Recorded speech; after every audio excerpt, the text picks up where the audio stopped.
أعوذ بالله من الشيطان الرجيم. بسم الله الرحمن الرحيم. السلام عليكم ورحمة الله وبركاته.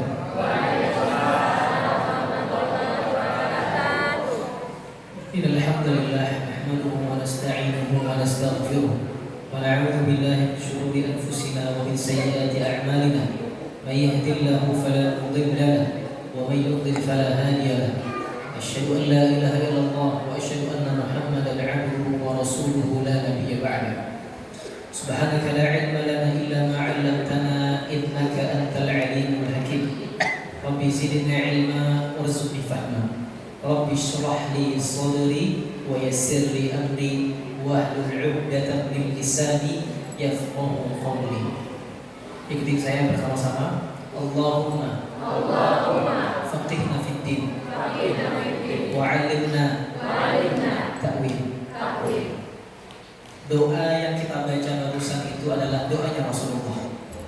Doa yang Rasulullah sampaikan kepada sahabat Rasulullah, yaitu Sayyidina Abdullah bin Abbas, yang mana doanya Rasulullah ketika itu, Allahumma faqihhu fid din wa'allimhu ta'wil. Apa artinya? Ya Allah, pahamkan kami terhadap agama. Wa'allimna ta'wil, ajarkan kami setiap huruf-huruf Al-Quran dengan pemahaman-pemahaman yang dalam. Maka salah satu hal yang membuat saya bahagia sekali pada malam hari ini, yaitu mudah-mudahan kita semua yang hadir pada malam hari ini dijadikan Allah Subhanahu wa taala orang yang paham agama. Orang yang betul-betul mencintai, memahami, mengamalkan Quran seluruhnya. Amin ya rabbal alamin. Sebelumnya saya mohon maaf sekali kalau terlambat, karena dari asar tadi di Masjid Malikal Mulki, yang pesan pondok saya di dekat di daerah Kedung Badak, bertepatan di sampingnya Yayasan At-Taufik, kita kedatangan tamu spesial dari Saudi Arabia, yaitu Syekh Abu Ahmad Al-Alusi. Ya, beliau ini termasuk imam besar di Saudi Arabia, imam di Dammam. Lusa dia pulang ke Qatar, ada imam di Qatar, lanjut lagi pulang ke Riyadh untuk imam di sana. Alhamdulillah, kemarin saya ketemu sama beliau pas betul memang beliau lagi safar di Indonesia. Saya ketemu sama beliau, ngobrol sama beliau, dan saya izin sama beliau untuk nyulik beliau datang ke Malikal Mulki. Padahal jadwal beliau hari ini istirahat, tapi saya izin sama beliau karena bentuk cintanya beliau sama saya dan juga seluruh jamaah. Akhirnya beliau berkenan datang. Beliau ngomong tadi sama saya, ya Allah, wallahul a'zim, kata beliau, saya sebelum datang ke sini dalam keadaan suara saya hilang, kata beliau, batuk-batuk panas, tapi datang ke Masjid Malikal Mulki ke pondokan itu, kata beliau, hilang rasa sakit ini. Suara saya kembali lagi, kata beliau, masya Allah. Tadi baru banget pulang jam 8:30 dari mulai maghrib berjamaah, isya berjamaah, tarawih berjamaah, kemudian lanjut tadi nemenin beliau sedikit mengasih tausiah sebentar kepada seluruh jamaah di sana. Alhamdulillah, mudah nanti Masjid Masyarakat bisa menyusul kedatangan beliau. Amin. Pernah dengar beliau nggak? Syekh Abdul Rahman Al-Ausi. Pernah ya? Bacaannya kurang lebih seperti ini. Alhamdulillahi Rabbil Alamin, Ar-Rahmanir Rahim, Maliki Yawmiddin, Iyyaka na'budu wa iyyaka nasta'in. Pernah dengar? Surah Al-Ma'arij yang paling terkenal. Sa'ala sa'ilun bi'adzabin waqi' lil kafirin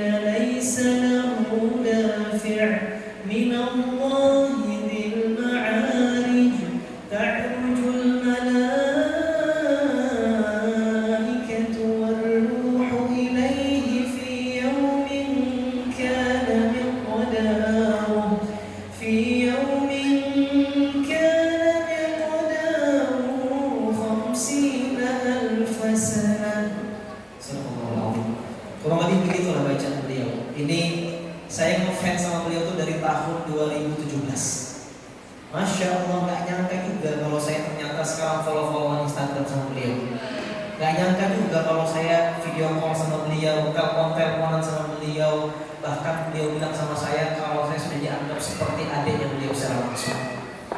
Ini bentuk dari kemuliaan Al-Quran. Maka malam hari ini tema kita nuzul Quran. Apa nuzul Quran artinya? Yaitu turunnya Al-Quran. Orang yang hidupnya selalu dekat dengan Quran, pasti urusannya, bisnisnya, hajatnya semua dimudahkan Allah Subhanahu wa taala. 2017 saya ngefans, saya cuma bisa melihat dari YouTube. Viewers beliau itu jutaan di YouTube. Yang cinta sama beliau itu banyak dari seluruh dunia. Bahkan beliau datang ke Indonesia ini karena bentuk cintanya beliau sama jamaah di Indonesia. Beliau datang ke sini nggak dibeli tiket, tapi beliau beli tiket sendiri. Bukan karena nggak ada yang beliin, tapi karena beliau memang mau beli sendiri. Hotel disiapkan di hotel Borobudur, Presiden Suite, $1.000 semalam. Kata beliau apa? La, ana anfa' nafsi mas. Saya bayar dengan uang saya sendiri. Bayangkan, sebagai apa? Bentuk cinta beliau kepada jamaah di Indonesia. Kenapa? Orang Indonesia itu ramah, orang Indonesia itu suka senyum. Kalau senyum-senyum terus juga bagus juga sebetulnya. Orang Indonesia itu orangnya suka ngebantu, ya. Orangnya humble, itu yang beliau suka dari orang Indonesia. Apalagi kata beliau, perkumpulan kita di masjid bukan karena apa-apa, tapi karena cintanya kita kepada Allah dan Al-Quran, cintanya kita kepada Allah dan Rasulullah SAW. Ibu-ibu, bapak-bapak yang saya cintai, saya mau nanya, apa kabar? Alhamdulillah. Sehat? Alhamdulillah. Badan sehat? Alhamdulillah. Hati sehat? Alhamdulillah. Kantong sehat? Alhamdulillah. Alhamdulillah apa ini? Alhamdulillah itu beda nih jawabannya. Kalau alhamdulillah pertama tadi ikhlas, tapi kalau alhamdulillah kedua ini agak beda jawabannya. Alhamdulillah. Sambil bergetar tadi mengucapkan alhamdulillah itu agak terpaksa sebetulnya. Mudah-mudahan ibu-ibu semuanya disehatkan badannya sama Allah. Bapak-bapak juga dipanjangkan umurnya dan ketaatan insya Allah. Yang kantongnya tipis Allah lancarkan rezekinya. Allah tebalkan dompetnya insya Allah. Dan kayanya semakin dekat sama Allah, semakin taat sama Allah. Karena banyak bu, Pak, orang tuh semakin kaya, makin pegang duit banyak, lupa sama Allah. Maka doanya adalah minta dipanjangkan umur dalam ketaatan, minta diberikan rezeki yang banyak berlimpah, tapi justru rezeki itu menjadi wasilah dia untuk beramal soleh. Ya, jadi jangan cuma ya Allah berikan hamba rezeki yang banyak, tapi kata Allah, buat apa ngasih rezeki kepada engkau? Karena aku tahu rezeki yang aku kasih kepada engkau akan engkau pakai buat bermaksiat. Tapi kalau doanya ya Allah, kasih saya rezeki yang banyak ya Allah, yang berlimpah ya Allah, yang penuh dengan kebaikan ya Allah, maka rezeki ya Allah aku akan bantu anak-anak yatim ya Allah, aku akan support pesantren ya Allah, aku akan tolong orang lain ya Allah. Maka kata Allah, mereka kasih dia. Kenapa? Karena kita punya alasan sama Allah. Ya, mudah-mudahan ibu-ibu yang duduk di sini, bapak-bapak yang duduk di sini, insya Allah rezekinya berlimpah. Saya baru 3 hari lalu pulang umroh di Masjidil Haram dan Masjid Nabawi. 10 hari pertama itu kreditnya masya Allah, ramai lebih penuh. Orang tawaf di Ka'bah itu biasanya kan cuma setengah, ini sampai ke ujung-ujung tawafnya. Kata orang di sana, biasanya kalau haji cuma 4 juta tahun lalu yang datang. Barusan saya dapat informasi waktu saya di sana, jamaah yang datang awal Ramadan kurang lebih di angka 9 sampai 10 juta orang. Itu baru awal Ramadan. Gimana nanti 10 hari terakhir? 10 hari terakhir estimasi kemungkinan tembus 15 juta sampai 20 juta orang di sana.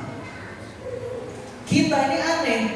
Justru semakin dekat mau mendekati hari Idul Fitri, 10 hari pertama padat, jamaah udah sampai keluar, betul? Hari ke-6 mulai satu persatu nggak ada orangnya. Hari ke-10 mulai. Nah, ujian terberatnya adalah di 10 hari kedua dari bulan Ramadan. Kenapa? Mulai semakin maju. softnya maksudnya. Orang di belakang makin kosong. 10 terakhir lebih parah lagi. Kenapa? Banyak orang yang fokus menyiapkan hari raya. Banyak yang sibuk 10 hari terakhir menyiapkan baju, makanan, pulang kampung. Padahal inilah ujian terbesar, ujian terberat bagi kaum mukminin dan muslimin. Kenapa? 10 hari terakhir ini adalah waktu yang paling terbaik di bulan Ramadan. Makanya ketika Rasulullah SAW tahu kalau misalnya sore hari tadi malam maghrib itu memasuki malam 21 Ramadan, 10 terakhir Ramadan, Rasulullah tinggalkan semua urusan dunianya. Yang punya handphone, matikan handphonenya, buang ke sungai. Jangan. Matikan handphonenya, taruh di atas lemari. Kenapa? Pergi ke masjid untuk beriktikaf. Maka kalau ibu-ibu lihat di Masjidil Haram dan Masjid Nabawi, kenapa orang berlomba-lomba datang ke sana? Rupanya mereka berburu malam terbaik, yaitu malam Lailatul Qadar. Rugi bu, kalau ibu nanti 10 terakhir, bentar lagi nih, 2-3 hari lagi kita ini memasuki 10 hari terakhir. Lihat aja nanti, banyak orang-orang yang sudah sibuk memikirkan hari raya Lebaran. Masjid-masjid mulai maju apa kurang? Maju deh, lebih halus. Maju softnya, ya. Maka pesan saya, apa yang diajarkan Rasulullah lakukan. Tinggalkan semua kegiatan, kerjaan tinggalkan semuanya. 365 hari itu waktunya lama kan? Lama. Setahun kita sibuk hanya memikirkan kerja, sibuk memikirkan bagaimana mendapatkan uang, sibuk hanya memikirkan bagaimana omset naik. Tapi 10 hari terakhir tetap sibuk memikirkan dunia, maka rugi. Kata Rasulullah, celaka bagi orang yang di bulan Ramadan dia tidak mendapatkan ampunan dari Allah Subhanahu wa taala. Celaka. Maka 10 hari terakhir nanti, kalau memang bisa, kalau memang berusaha, tinggalkan semua kegiatan-kegiatan yang tak bermanfaat. Bapak-bapak kalau memang gak ada kerjaan, masjid aja, gak usah keluar masjid. Maka insya Allah mendapatkan malam kemuliaan itu, malam Lailatul Qadar. Amin ya rabbal alamin. Hadirin yang dimuliakan Allah Subhanahu wa taala. Sebetulnya saya ini jamaah baru, penduduk baru di Bogor. Saya ini baru pindah kurang lebih 9 bulan ya. Di Bogor, hijrah dari Jakarta pindah ke Bogor, bukan hanya pindah rumah, tapi pindahnya lagi berikhtiar membangun masjid sama yang dilakukan Rasulullah ketika hijrah dari Mekah ke Madinah. Rasulullah hijrah dari Mekah ke Madinah, yang dilakukan yang pertama adalah bukan membangun rumah, tapi membangun masjid. Apa namanya? Masjid Quba. Sampai hari ini masjid itu masih terus berdiri tegak. Kenapa? Janji Allah, barang siapa orang yang bangun masjid, maka Allah akan bangunkan baginya istana di surga nanti. Orang ngaji, orang sholat, orang iktikaf, orang berzikir, maka pahala-pahala orang yang dilakukan itu mengalir kepada siapapun yang berkontribusi membangun masjid Masy'ah ini. Maka usia saya sekarang yang memasuki baru 27 tahun, masih sangat muda ya. Saya meninggalkan kegiatan-kegiatan saya yang dulu sibuk hanya untuk berdakwah seperti ini. Tapi bukan meninggalkan ya, tapi saya memulai merubah bahwasanya pesan dari guru saya, kalau kita cuma ceramah begini dan ambil kajian-kajian, rasa-rasanya sayang. Karena jamaah itu sebetulnya bukan hanya ingin mendengarkan, tapi pengen melihat, mengikuti langkah-langkah yang konkret yang dilakukan oleh kawan-kawan kita, terutama para dai-dai kita. Apa itu? Membangun masjid, membangun pesantren. Karena kalau cuma kajian-kajian, orang dengar kajian pulang, lupa lagi apa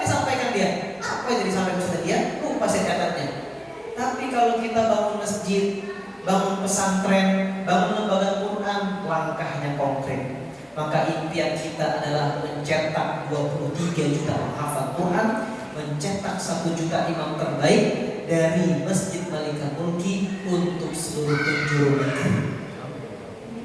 Jadi imam terbaik 1 juta.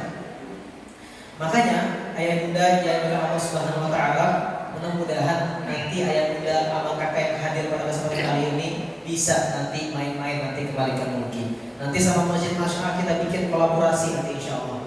Kita kolaborasikan anak-anak mudanya. Anak-anak muda aja yang maju lah udah. Ya, yang sudah sepuh-sepuh ini tinggal pantau saja. Ini boleh, ini nggak boleh. Maju, maju, ini nggak boleh. Tarik. Biar yang muda yang maju-maju. Kenapa? Anak muda energinya masih banyak. Anak muda masih punya tenaga yang luar biasa insya Allah. Maka mudah-mudahan Masjid Masyarakat ini mudah-mudahan menjadi masjid trendsetter di Bogor insya Allah. Siapa pengurus masjidnya? Ini semua rata-rata ini ya. Pak Camat pengurus masjid. Kenapa? Kenapa Pak Camat mau menjadi ketua DKI masjid? Karena kata Allah Subhanahu Wa Taala, Innama ya'muru masajidallahi man amana billahi wal yawmil akhir wa aqama as-salata wa ata az-zakah wa lam yakhsha illa Allah fa'asa ulaika an yakunu minal muhtadin. Apa kata Allah? Orang yang mengurus rumah Allah, orang yang mengurus masjid, kata Allah, mereka ini adalah orang yang paling mulia. Bukan camat. Camat cuma jabatan berapa tahun hilang. Wali kota berapa tahun, 5 sampai 10 tahun, habis itu hilang. Gubernur hilang. Tapi kalau pengurus masjid, bosnya bukan gubernur, bosnya bukan presiden, tapi bosnya langsung Allah Subhanahu Wa Taala. Maka saya bilang ke teman-teman, kita pengurus masjid, marbot masjid, justru kerjaan kita ini paling mulia. Jangan malu, jangan minder. Kalau saya ketemu sama orang, Ustaz, antum kerjanya apa sekarang? Saya cuma marbot masjid. Benar. Kenapa? Marbot masjid itu adalah pekerjaan yang paling spesial di mata Allah Subhanahu Wa Taala. Membersihin lantai, rapiin sandal, cuci lantai, ngelap, ambil sampah, kasih wangi-wangian. Masya Allah. Mudah-mudahan kita semua yang hadir di sini bisa berkontribusi untuk memakmurkan Masjid Masyarakat ini insya Allah. Hadirin oleh Allah Subhanahu Wa Taala, nuzul Quran ini adalah arti dari makna nazala yanzil. Artinya turun. Nuzul Quran, turunnya Quran. Quran itu turun ketika sampai kepada Rasulullah SAW. Apa yang pertamanya ibu-ibu, bapak-bapak? Iqra bismi rabbikal ladzi khalaq. Ketika Quran ada di Lauhil Mahfuz, itu bentuknya sudah full satu Quran 30 juz. Kemudian Quran turun lagi ke Baitul Izzah. Di Baitul Izzah Quran ini sudah lengkap, posisinya 30 juz. Tapi ketika turun kepada Rasulullah melalui wasilah mulutnya Jibril alaihissalam, turunnya nggak langsung satu Quran. Tahu nggak kenapa? Karena Quran turunnya berangsur-angsur untuk membuktikan mukjizat Quran. Kenapa? Setiap turun ayat kepada Rasulullah SAW, dari ayat pertama Iqra bismi rabbikal ladzi khalaq, Jibril datang. Kejadiannya di Gua Hira. Nanti ibu-ibu, bapak-bapak kalau berangkat umroh naik ke atas Jabal Nur ya, atau Gua Hira, yang mana disitulah Rasulullah mendapatkan wahyu pertama. Dan cerita mendapatkan wahyu pertama ini betul-betul dramatis, Bu, Pak. Kenapa? Ketika sampai yang pertama Iqra bismi rabbikal ladzi khalaq, Jibril datang ketika itu. Apa yang dilakukan Jibril? Jibril datang, Rasulullah lagi duduk di Gua Hira, dipeluknya pada Rasulullah orang dibacanya Iqra.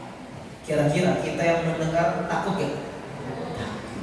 Maka kata Rasulullah, "Ma ana biqari, aku enggak bisa baca." Kata Jibril, "Iqra." Baca. "Ma ana biqari." Maka disempurnakan sama Jibril, "Iqra bismi rabbikal ladzi khalaq." Baca dengan menyebut atas nama Tuhanmu yang menciptakanmu. Maka Rasulullah mulai membaca mengikuti apa yang dibaca oleh Jibril sampai ayat kelima. Maka turun lagi ayat pertama. Setelah ayat pertama turun, Iqra, pulang Rasulullah ke rumah Khadijah. Rasulullah dalam keadaan menggigil tubuhnya, takut Rasulullah. Assalamualaikum ya Khadijah. Dibukanya pintu sama Khadijah. Ketika itu Rasulullah terlihat wajahnya sudah pucat, badannya menggigil. Maka Khadijah tanpa berbasa-basi, gak nanya dulu, Bu, dari mana kamu? Mana handphone kamu? Sini cek dulu. Kok pulang malam? Enggak. Tapi Khadijah betul-betul menjadi istri terbaik Rasulullah. Apa yang dilakukan Khadijah ketika itu?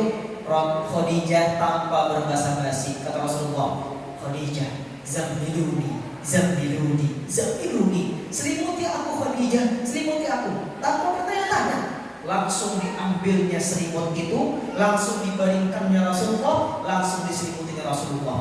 Maka esok harinya barulah Khadijah bertanya, Beb, ya iya kan namanya suami istri, Beb gitu ya, kamu kenapa tadi malam? Barulah cerita. Ini kita ini kadang-kadang rumah tangga, suami pulang malam sedikit dicurigain. Dari mana kamu? Hah? Mana handphonenya? Wajak sini.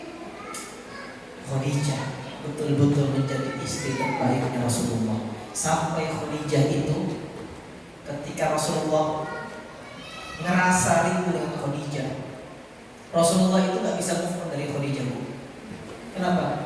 Perjuangannya ketika Rasulullah menikah sama Khadijah. Rasulullah menikah umur berapa? 25. Khadijah umur berapa?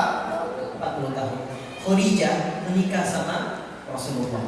Perjuangannya dari awal, hartanya, waktunya, tenaganya, semuanya diserahkan untuk suaminya, yaitu Rasulullah SAW. Maka setelah Rasulullah ketika itu diselimuti sama Khadijah, gak lama kemudian turunlah ayat selanjutnya setelah Iqra bismi rabbikal ladzi khalaq. Apa ayat itu? Ya ayyuhal muddatsir qum fa'andzir. Apa kata Allah melalui malaikat Jibril? Ya ayyuhal muddatsir, wahai orang yang berselimut, qum fa'andzir. Berdirilah, bangunlah kamu dan tunaikanlah, peringatkanlah orang-orang. Maka ketika itu wa anzir ashiratakal aqrabin, maka peringatkanlah, maka dakwahkanlah orang-orang terdekatmu wahai Rasulullah. Maka ketika itu Rasulullah naiklah ke Bukit Sofa di Makkah Al-Mukarramah menghadap Ka'bah. Ketika itu Rasulullah mengumpulkan seluruh penduduk-penduduk Mekah ketika itu. Maka ketika Rasulullah bilang kepada penduduk Mekah, wahai penduduk Mekah, kalau seandainya di belakangku ini ada namanya Jabal atau Bukit Bani Kubais, ya, Abi Kubais di belakangku ini, kalau seandainya di belakang ini ada musuh yang mau menyerang kita, apakah kalian percaya? Ya, sodaqnaka ya Muhammad, kami percaya kepada engkau ya Muhammad. Maka kemudian Rasul bertanya kembali, wahai penduduk Mekah, kalau seandainya di depan kita ini ada musuh, apakah kalian percaya sama saya? Maka kata penduduk Mekah, sodaqnaka ya Muhammad, kami percaya kepada engkau Muhammad. Kemudian Rasul bertanya terakhir, wahai penduduk Mekah, kalau seandainya aku diturunkan wahyu dan diutus menjadi seorang rasul, apakah kalian percaya sama aku? Maka mulai ributlah penduduk Mekah ketika itu. Terlihatlah ada Abu Lahab yang tiba-tiba berteriak kepada Muhammad, tabat laka ya Muhammad, tabat laka ya Muhammad, celaka kamu Muhammad, celaka kamu Muhammad.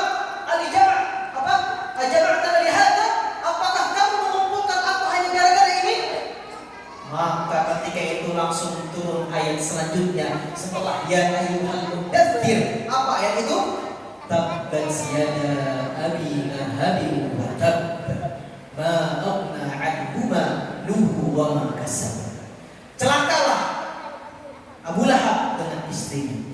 Dan ayat ini terus ketika ada kejadian turun lagi ayat yang lain. Ada orang bertanya, yas'alunaka 'anir ruh. Mereka bertanya kepada Muhammad tentang ruh. Ya Muhammad, gimana sih ruh itu? Allah sampaikan turun ayatnya. Kemudian lagi bertanya, yas'alunaka 'anil anfal. Mereka bertanya lagi tentang harta rampasan.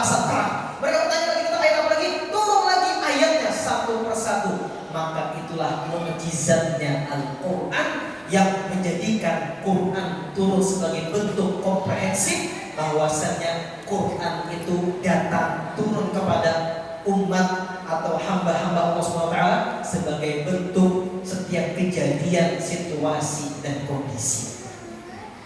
Dan kemudian Quran dikumpulkan, kemudian dibentuk Quran menjadi 30 juz.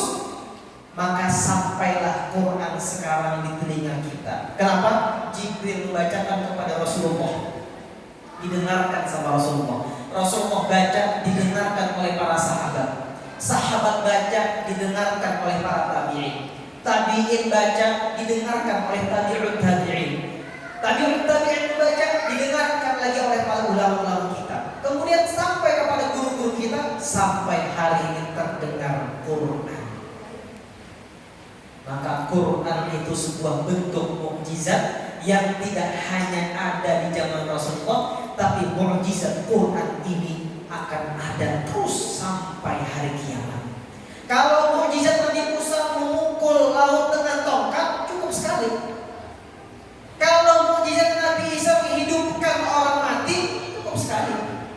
Kalau mukjizatnya Nabi Musa dengan mengubah tongkat jadi ular besar, itu cuma sekali. Tapi Al-Quran mukjizatnya akan terus ada sampai hari kiamat. Maka barang siapa orang yang dekat sama Quran, hidupnya nempel sama Quran, apa yang saya sampaikan di awal tadi, Allah pasti akan angkat derajatnya. Ibu-ibu punya anak masih kecil, kayak gini, kayak anak-anak depan ini, masukkan mereka ke pesantren. Kalau ibu-ibu, saya nggak bisa Ustaz, anak saya Ustaz. Gak apa-apa, maka masukkan ke lembaga-lembaga Quran, ke lembaga tahfidzul Quran. Didik anak-anak kita untuk menjadi anak penghafal Quran. Ibu-ibu, sebelum masukkan anaknya ke pesantren, masukkan anaknya ke lembaga Quran, minimal ajarkan dia 1 surah Al-Fatihah. Kenapa? Karena apa yang kita ajarkan kepada dia dan dia baca setiap sholat 5 waktu minimal, maka setiap dia baca Al-Fatihah itu mengalir pahalanya kepada orang tua yang mengajarkan dia dari kecil. Quran ini, Masya Allah, saya betul-betul merasakan nikmat Quran. Saya usia kelas 1 SMP masuk pesantren. Ketika saya masuk pesantren, waktu itu pesantrennya di Gunung Sindur. Tahu Gunung Sindur? Di Bogor, perbatasan Serpong sama Bogor, ya. Puspitek Serpong sama Bogor. Masuk saya ke sana. Saya aslinya orang Banjarmasin, Al-Banjari, nyambung masih dengan Syekh Muhammad Arsyad Al-Banjari, yaitu pengarang kitab Sabilul Muhtadin. Ya, ada 4 serangkai ulama besar kita, ulama karismatik kita di masa yang lalu, termasuk diantaranya Syekh Muhammad Arsyad Al-Banjari. Saya orang Banjarmasin, berangkat saya ke Bogor untuk menuntut ilmu. Nangis saya selama 2 minggu, sebulan kerja saya nangis. Kenapa? Jauh dari orang tua. Tapi apa kata orang tua saya? Lebih baik Umi menahan pahitnya, rindu jauh dari anak sekarang, daripada Umi menahan sakitnya. Kamu bang, 20 tahun yang akan datang kamu terjerat dengan narkoba, kamu terjerat dengan pergaulan bebas, kamu terjerat dengan pergaulan yang tak baik. Lebih baik Umi menahan 3-6 tahun. Maka apa yang diucapkan orang tua saya betul. Pesantren pondok Quran itu menjadi salah satu fondasi utama buat anak-anak kita. Kelas 1 SMP saya hafal Quran 5 juz. Orang tua saya nangis ketika dihantarkan saya pun nangis. Ketika saya hafal Quran 5 juz, mau naik kelas 2 SMP, kayak sekarang ini bulan Ramadan, ada namanya liburan Ramadan. Jadi 10 pertama itu puasa di pesantren, 20 terakhir sampai hari raya itu pulang ke rumah. Ketika itu saya di pesawat, di perjalanan mau pulang ke Banjarmasin, saya berdoa dalam hati dan saya berazam, ya Allah, tahun lalu ketika orang tua saya mengantarkan saya, orang tua saya menangis, ya Allah.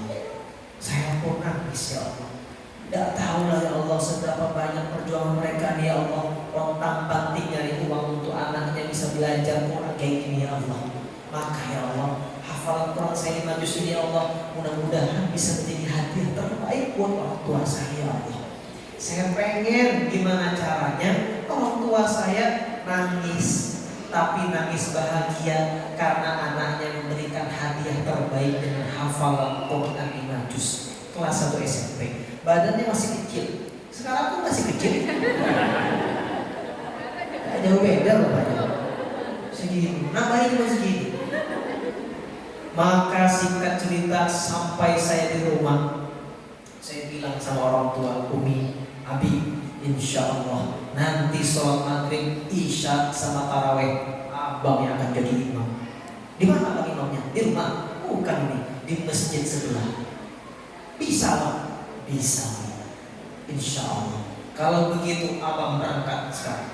Maka berangkat saya sebelum menjelang berbuka puasa maghrib, ambil peci, ambil wudhu, ambil gamis, pakai, berangkat saya ke masjid.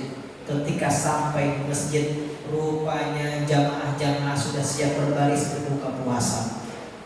Tanpa basa-basi saya carilah ketua DKM masjidnya. Kalau di sini kan Pak Sahibat, Pak Camat, takutlah saya. Kalau di sana ketua DKM aja, tidak menjabat sebagai camat atau wali kota gitu ya. Saya datang ketika itu langsung ngomong tanpa basa-basi, namanya Pak Iskandar. Assalamualaikum Pak, kira-kira Pak, saya boleh nggak jadi imam Pak? Sholat maghrib, isya, tarawih. Beliau melihat saya badannya kecil, kaget loh beliau. Ya benar Pak, saya mau jadi imam sekali aja Pak. Kenapa? Biar orang tua saya bahagia Pak. Biar orang tua saya dengar anaknya sudah bisa jadi imam di sini Pak. Kenapa kamu tahu? Nanti keluar kedengaran sampai rumah Pak. Aduh, kata beliau apa? Jangan. Nanti dulu. Kalau kamu sudah besar, kamu sudah balik, baru boleh. Saya sudah balik kok Pak. Karena badan saya kecil, beliau nggak percaya sama saya. Ayolah Pak, saya rayu-rayu beliau. Akhirnya singkat cerita, beliau mengiyakan saya dalam keadaan terpaksa. Kata beliau, ya sudah, kamu boleh jadi imam, tapi imam sholat maghrib aja. Isya tarawih tak boleh. Dalam hati saya, belum tahu beliau saya. Maka singkat cerita, komatlah. Allahu Akbar, Allahu Akbar, asyhadu an la ilaha illallah. Maju ke depan saya, dirangkul sama beliau. Majulah saya ke depan tempat imam seperti ini. Saya ambil mic, saya taruh di gamis saya. Ketika saya lihat ke belakang, rupanya jamaah tidak ada yang berdiri satu pun. Dalam hati saya, oh hinaan namanya.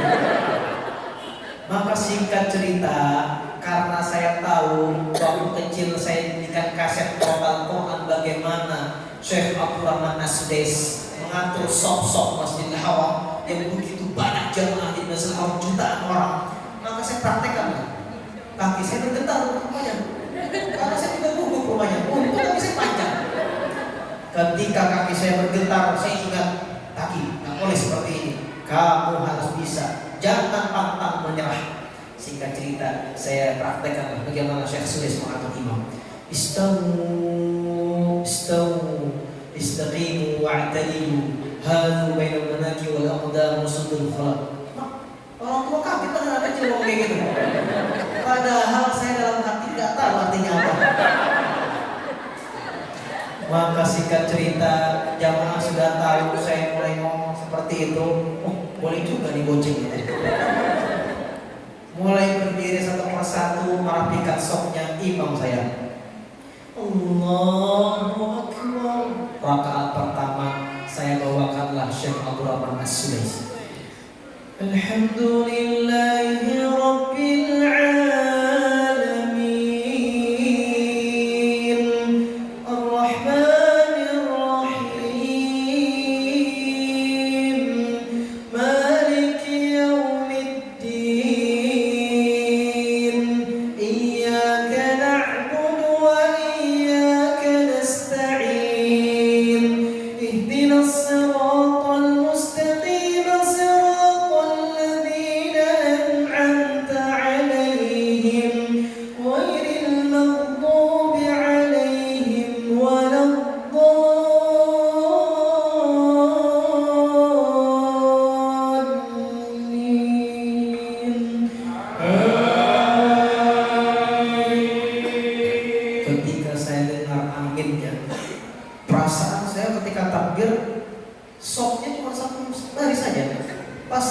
aminnya rupanya ramai. Amin. Ramai jamaahnya. Akhirnya ketika itu saya mendengar aminnya ramai, saya bacalah juz 2 1,5 halaman.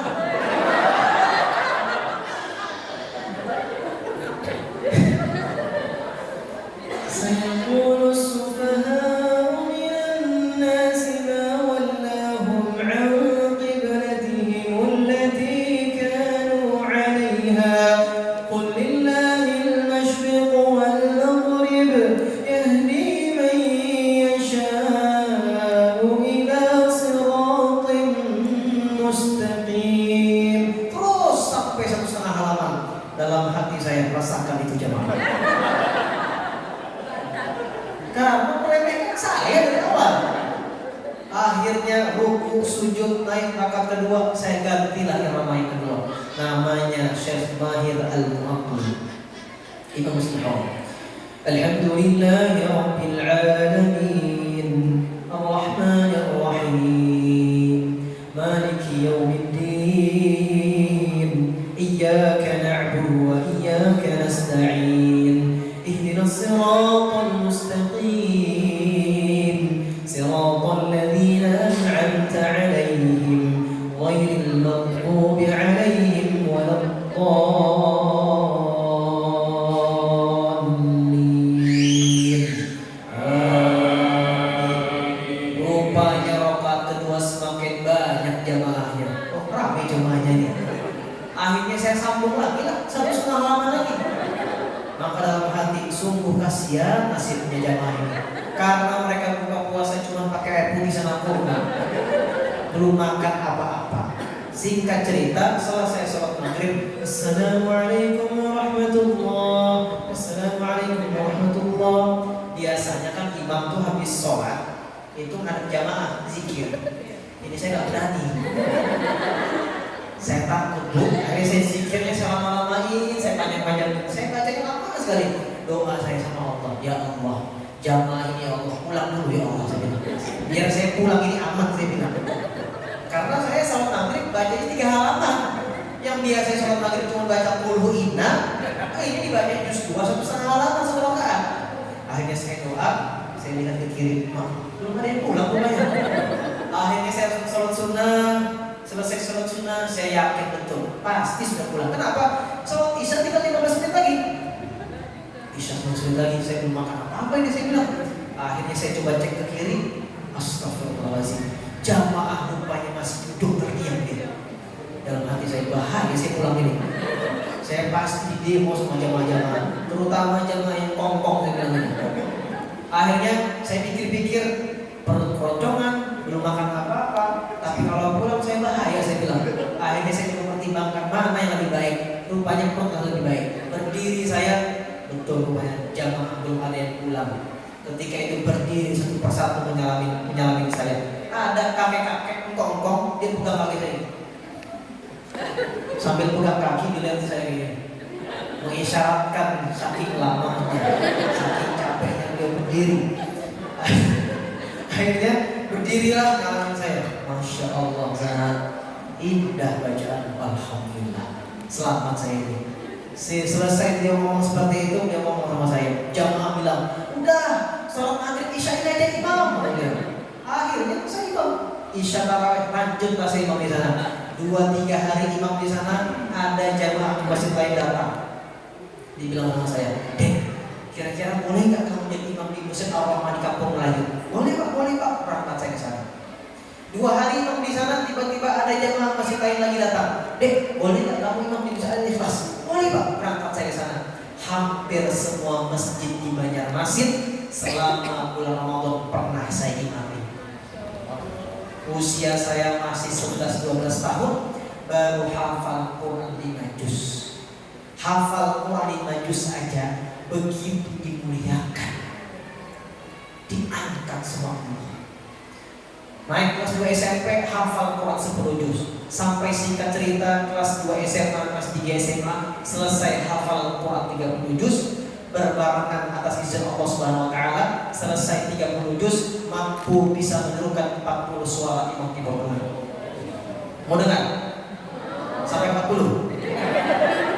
Sampai subuh ini baru pulang. saya ke Pontianak.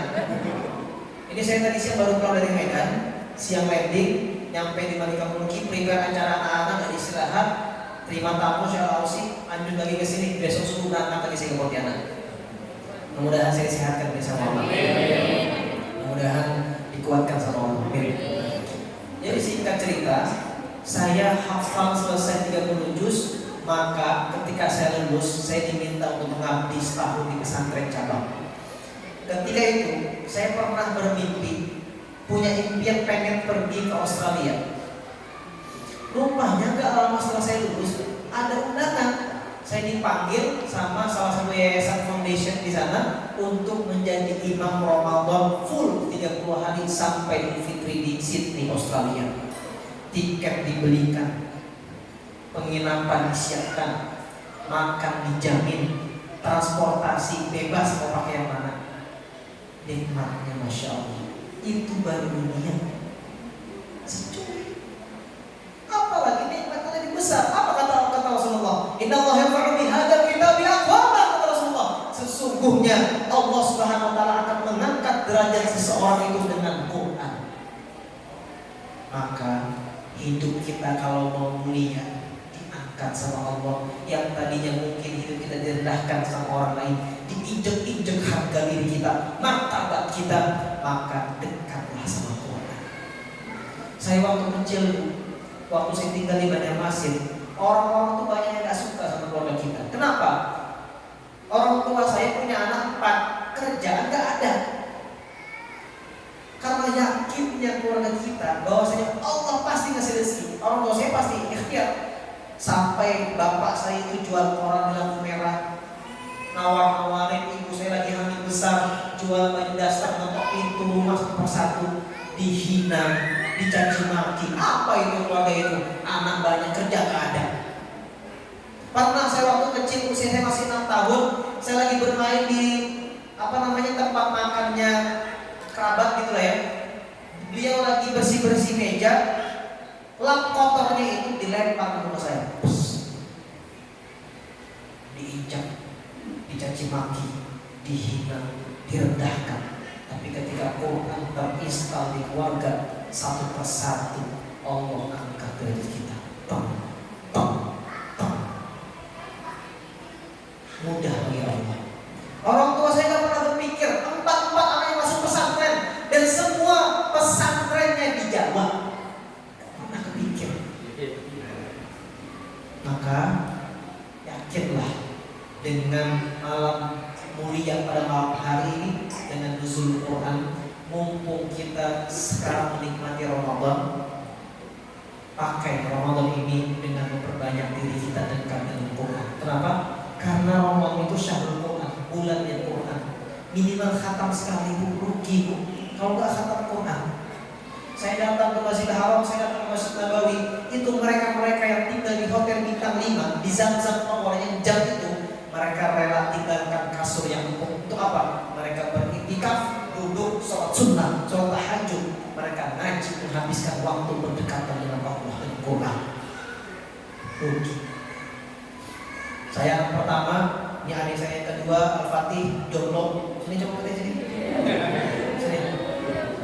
Dulu waktu kecil katanya dia miripnya sama Tengku Wisnu. Katanya, nggak usah GR. Ini Fatih 2, ini 2. Ini yang terakhir. Kok mukanya beda? Iya beda cetakannya. Saya dicetak di Padang dalam keadaan lampu gelap, beliau lampu terang. Ya, ini namanya Al-Fatih. Waktu kecil namanya Muhammad Munawar. Kenapa diganti namanya? Karena waktu kecil sering sakit, kena penyakit stem. Hampir semua rumah sakit di Banjarmasin pernah dimasukin. Yang belum pernah rumah sakit jiwa. Terakhir beliau ini koma 3 hari, nggak bangun-bangun. Obat dokter nggak bisa membuat dia bangun. Tapi yang membuat dia bangun, sadarkan diri, bahkan sembuh total adalah yakinnya umi saya dengan Quran. Dibacakan Quran di telinganya 30 juz, bangun, sadar dia. Bahkan dokter pun heran, kok bisa dia bangun, bahkan hidup dalam keadaan normal. Suaranya bagus, badannya gagah, badannya kekar. Tapi yang kurang jomblo ya. Yang satu lagi ada Muhammad Duha. Kenapa Muhammad lahirnya di waktu duha. Ya, mudah-mudahan sholat duha jangan tinggal malu sama mama. Ini nama adik saya terakhir namanya Muhammad Duha, ini usianya 45 tahun, 24 tahun. Ya, lulusan pesantren. Ketika masuk kelas 1 SMP, berangkat dari Banjarmasin, dia bilang sama orang tua, "Mi, Abi, Fatih pengenlah pesantren kayak abang." "Janganlah, aku gak boleh jauh-jauh, kamu ini masih sakit, harus dipantau sama orang tua." "Gak mau, Fatih pengen kayak abang, bisa hafal Quran." Akhirnya apa? Dicarikanlah pesantren juga di Bogor. Ada apa pesantrennya? Di Multazam, di Paro. Paro ya? Di Rupin, ya, namanya Multazam. Masuklah dia ke sana. Dia, orang tua saya ngira anak ini gak betah di pesantren. Rupanya sampai kelas 3 SMA lulus, dia dinobatkan sebagai santri terbaik sama kiainya. Santri teladan. Kenapa? Waktu mau azan 15 menit sudah standby di masjid, dia yang azan. Kalau nggak ada imam, dia imam. Kalau nggak ada imam, dia makmum juga sendirian. Dia dinobatkan sebagai santri terbaik. Quran mengubah segalanya. Ya, jadi kalau ibu-ibu punya penyakit, punya sakit, yakin bu, jangan menuhankan obat, yakin sama Allah. Allah yang mendatangkan sakit, Allah juga yang pasti menyembuhkan. Coba tes sedikit baca Quran Al-Fatihah sedikit. Bismillahirrahmanirrahim. Alhamdulillahi Rabbil alamin. Ar-Rahmanir Rahim. Maliki yaumiddin. Iyyaka na'budu wa iyyaka nasta'in. Ihdinas siratal mustaqim. Siratal ladzina an'amta 'alaihim ghairil maghdubi 'alaihim waladdallin. Masya Allah, bagus ya. Apalagi dengar beliau azan, Masya Allah. Beliau ini kalau kata orang Banjar kaum marbot masjid, sama kita ini marbot masjid. Quran berubah kehidupan beliau. Ini yang terakhir Muhammad Duha, usia 15 tahun, selesai 30 juz dalam jangka waktu 5 sampai 6 bulan. Selesai 30 juz. Coba silakan dibaca. Ini katanya yang paling ganteng katanya. Katanya paling ganteng. Oh, saya jadi kayak marketing orang saya. Bismillahirrahmanirrahim. Alhamdulillahi Rabbil alamin. Ar-Rahmanir Rahim. Maliki yaumiddin. Iyyaka na'budu wa iyyaka nasta'in. Ihdinas siratal mustaqim. Siratal ladzina an'amta 'alaihim ghairil maghdubi 'alaihim waladdallin.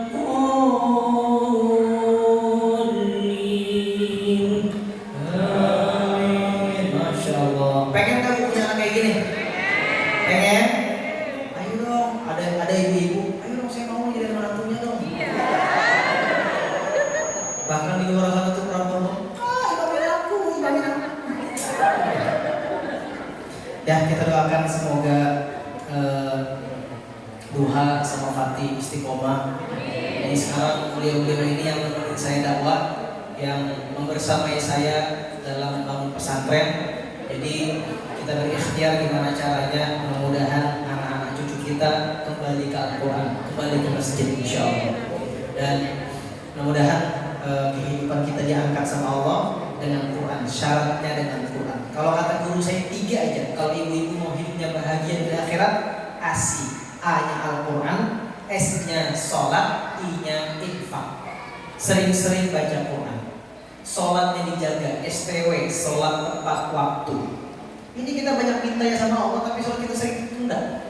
Ya Allah, saya pengen ini ya Allah. Kata Allah, sholat aja gak benar, sholat aja masih ditunda. Kata Allah, masa mau minta ini, mau minta itu?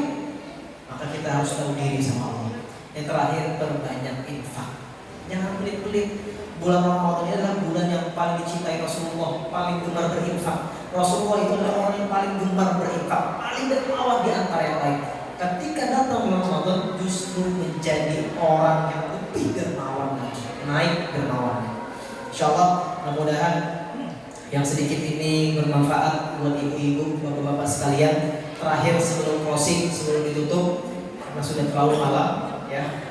Saya minta kepada ibu-ibu, bapak-bapak untuk pejamkan matanya. Saya akan membacakan simulasi sholat di Masjidil Haram. Siapa yang mau umroh coba angkat tangan?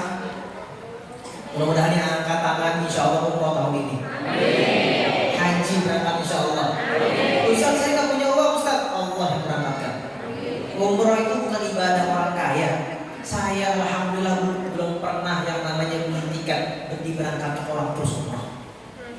Nikmat Quran baru sedikit saya bilang, apalagi akhirat nanti lebih besar. Maka kata Rasulullah, satu anak saja dia hafal Quran, maka anak itu bisa menyelamatkan 10 keluarganya yang telah ditetapkan masuk ke neraka. Satu anak. Ibu saya punya 4 anak, 3-nya hafal Quran 30 juz. Kebayang gak? Memanen investasi di akhirat nanti. Oke, saya minta sekarang kepada ibu-ibu, bapak-bapak pejamkan mata. Bayangkan sekarang lagi berada, silakan duduk capek. Bayangkan sekarang lagi berada di Masjidil Haram, berada di depan Ka'bah, sambil mendengarkan bacaan saya ini, doa sama Allah, minta sama Allah untuk diundang berangkat ke Baitullah, berangkat untuk bisa berziarah ke makam Rasulullah SAW. Sambil doa, sambil sholawat dalam hati. Ya, ini saya baca namanya Syekh Abdul Rahman As-Sudais beserta bilalnya yaitu Syekh Ahmad bin Mula. Allahu Akbar, Allahu Akbar, asyhadu an la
اهدنا الصراط المستقيم صراط الذين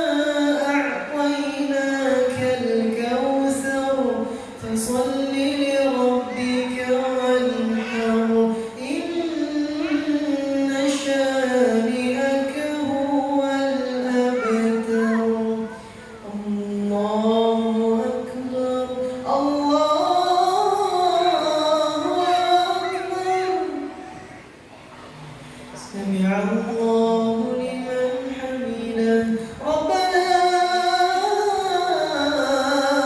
ولك الحمد الله أكبر الله أكبر الله أكبر الله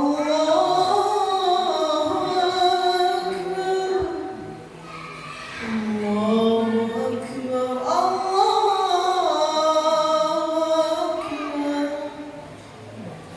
الله أكبر الله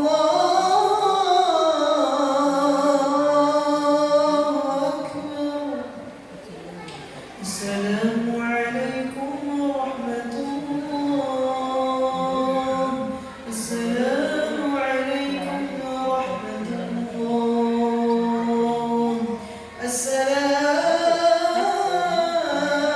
عليكم ورحمة الله السلام عليكم ورحمة الله اللهم ارحمنا بالقرآن واجعله لنا إماما ونورا وهدى ورحمة.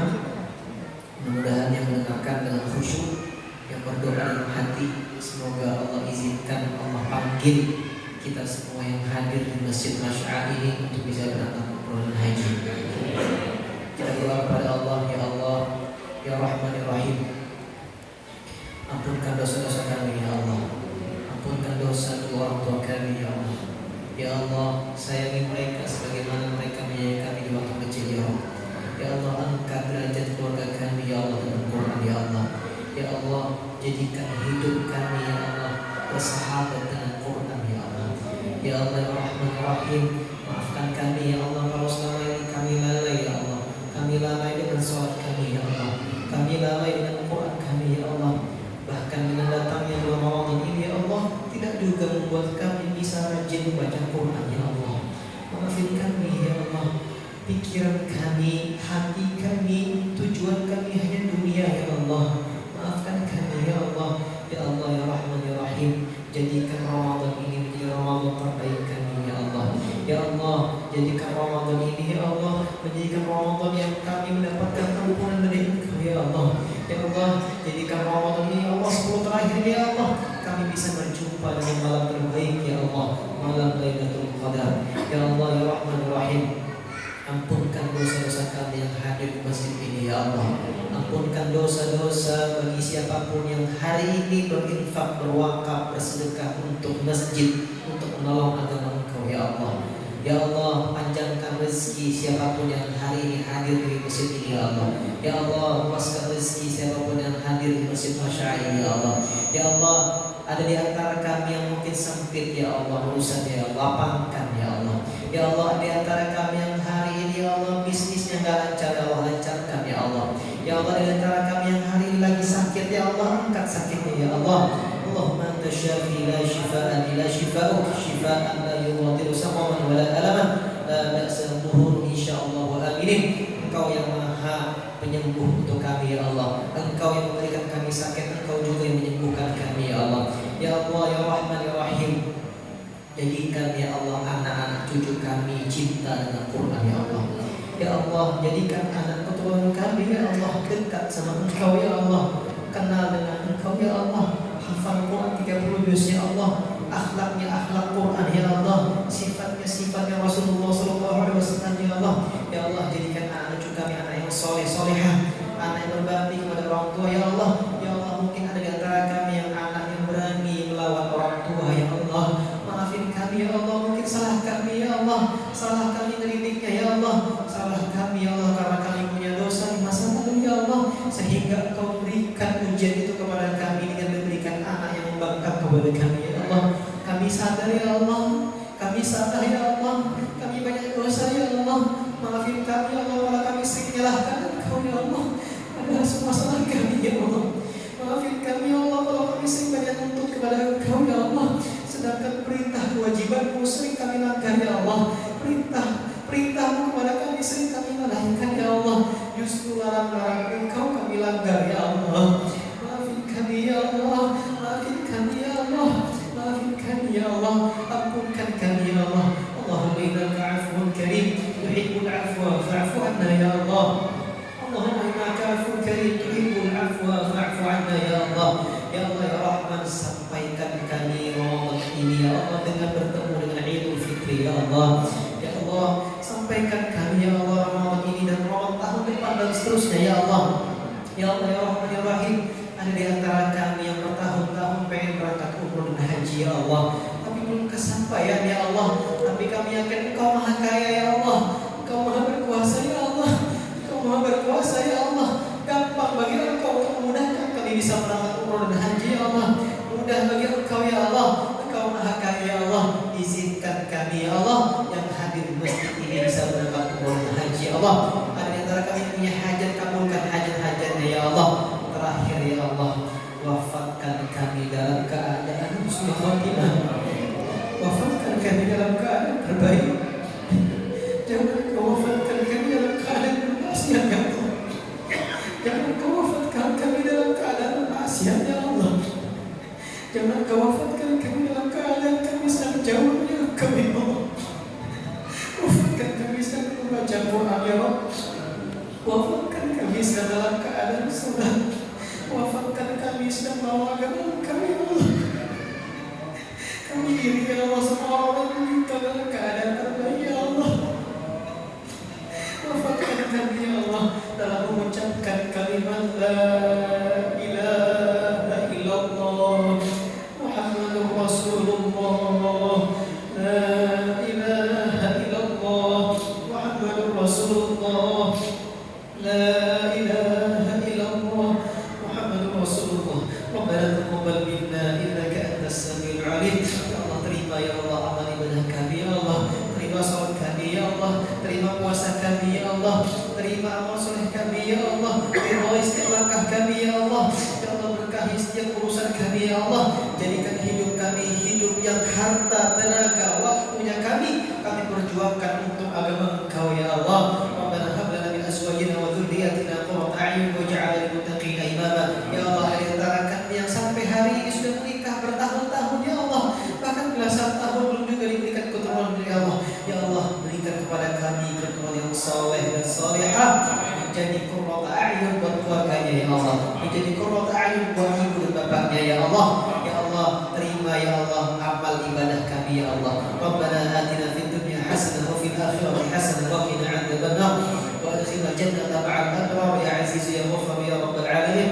Wa sallallahu ala sayyidina Muhammad wa ala alihi wa sahbihi ajma'in.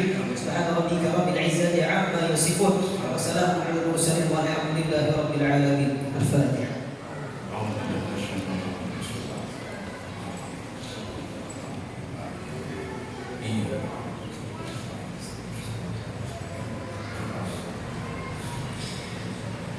Taqabbalallahu minna wa minkum taqabbal ya karim.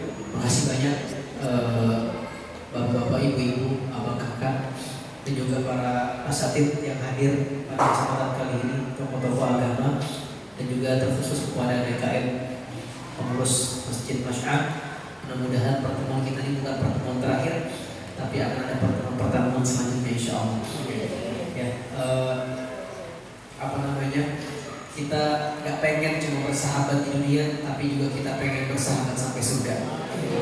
Ya, amin ya rabbal alamin. Sampai jumpa di Baitullah. Coba tangan yang ini. Sampai jumpa di Baitullah. Bismillahirrahmanirrahim. Ikuti saya. Saya bilang sampai jumpa di Baitullah, ibu-ibu bilang sampai jumpa di Baitullah. Bismillahirrahmanirrahim. Oke? Saya bilang sampai jumpa di Baitullah, ibu-ibu bilang Bismillahirrahmanirrahim. Sampai jumpa di Baitullah. Bismillahirrahmanirrahim. Kalau jumpa sama orang, jangan bilang goodbye sampai jumpa, tapi bilang sampai jumpa di Baitullah. Karena banyak omongan-omongan itu akan menjadi doa. Omongan itu akan terjadi. Begitu banyak omongan saya, omongan guru-guru saya yang bilang kepada santri-santrinya, kepada murid-muridnya, sampai jumpa di Baitullah. Akhirnya apa? Ketemu di Masjidil Haram, ketemu di Masjidil Nabawi. Insyaallah Ramadan ini menjadi Ramadan terbaik kita, dan mudah-mudahan kita lulus dari Ramadan ini menjadi orang yang bertakwa dan menjadi hamba yang diridhoi Allah Subhanahu wa taala. Dan makasih banyak sekali lagi, saya mohon izin pamit. Kita doanya semoga disehatkan banyak sama Allah. dan semoga perjalanan saya diberkahi sama Allah. Biasanya saya datang kajian-kajian tuh sering datang sama istri, datang sama Umi, selalu berdua biasanya. Tapi berhubung istri saya lagi menerima tamu banyak di Malika Mulki, Umi juga kebetulan lagi kurang sehat, jadi kemarin di Madinah sakit, ya. Udah 10 hari kalau Umi sakit, mudah-mudahan dia diangkat penyakitnya, disehatkan badannya, dan juga bisa mengambil dakwah perjalanan saya. Barakallahu fikum. Assalamualaikum warahmatullahi wabarakatuh.